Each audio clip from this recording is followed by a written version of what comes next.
State Councillor of the Republic of the Union of Myanmar to deliver her keynote address. Her Excellency Aung San Suu Kyi, please. Wow!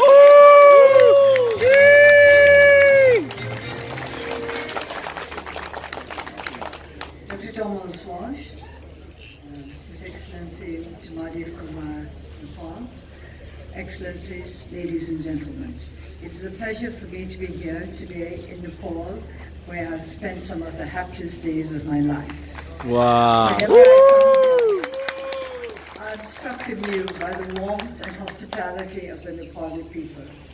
I would like to express my appreciation to Prime Minister Sharma Oli and the Government of Nepal for inviting me to take part in this summit in conjunction with my first official visit to Nepal.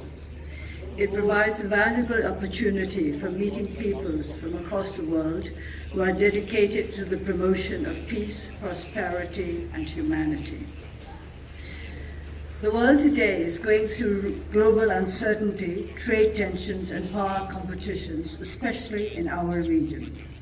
Traditional and non-traditional threats are posing profound challenges, sometimes from unexpected directions. The incessant reports of disasters, terrorism, hunger, disease, migration and displacement, poverty, injustice, discrimination, prejudice, and bigotry in our daily life is overwhelming.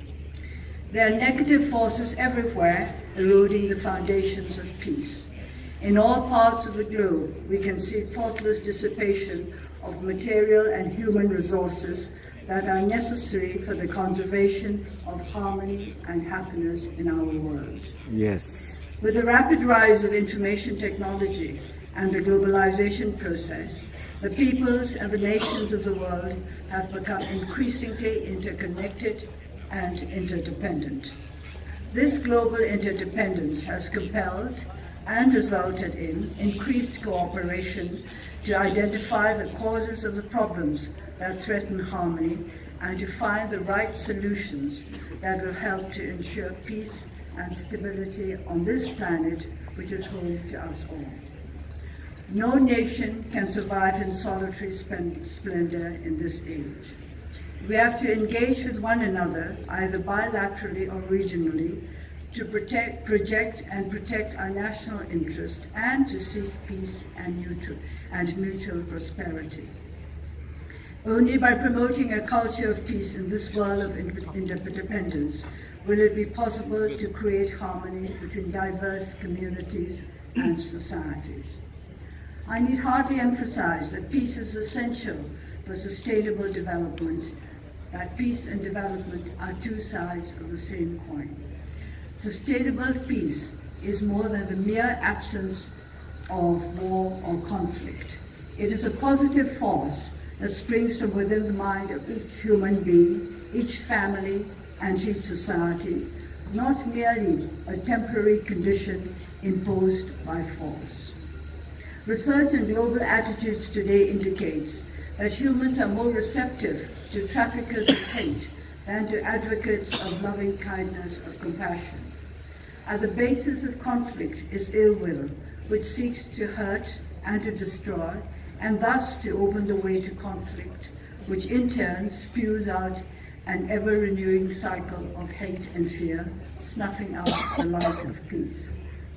To break away from this vicious cycle, to reignite the hope of peace, we need to construct a culture of peace that will nurture the positive traits in human nature, to work together, not just to promote greater mutual respect and understanding, but also to foster greater confidence in our own ability to stay firmly on the path of peace. Peace is a critical need, not just for our time, but for all time. Not just for some countries, but for all. Countries such as Myanmar and Nepal, which have suffered severely from lack of peace, acquire a keen sensitivity to its links with the critical challenges this summit is addressing today: interdependence, mutual prosperity, and universal values. At the base of all three is partnership. It is as partners that we can hold together these rocks on which the edifice of a peaceful, progressive world can be built. Partnership implies a relationship between equals. Interdependence is not the opposite of independence, but the result of equally independent entities recognizing the need for cooperation, accepting that 1 + 1 = more than 2. Mutual prosperity springs from the practical application of the concept of partnership, working together for the benefit of all partners, that all may enjoy the fruits of joint labors. Yes. Universal values constitute both the seed from which true partnerships spring and the fruit that good partnerships bear. Nowadays, it often seems as though universal values no longer have a place in this world, where norms are set by the powerful with little reference to the needs and constraints of those who do not possess the privileges of wealth and influence. Yet there are values which free would deny to be of universal relevance. In this land of the birth of the Lord Buddha, Nepal, people will be familiar with the 4 sublime states, the Brahma Viharas: loving kindness, compassion, sympathetic joy, and equanimity. These can surely be accepted as values conducive of goodwill, cooperation, and positive partnership anywhere, everywhere, at any time. Yes. As Myanmar grapples with the daunting task of creating peace and sustainable development out of an unhappy, tangled legacy, we look to critical challenges as opportunities for us to gain true friends who share our belief in equal partnerships for peace. I believe that this forum will offer opportunities for us to reach out to one another in our efforts to find positive, unifying ways of meeting the critical challenges of our times. I wish you all great success. I wish all lovers of peace great success. Thank you.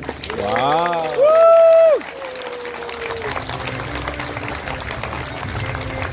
Thank you very much, Her Excellency Aung San Suu Kyi, the State Councillor of the Republic of the Union of Myanmar. Next,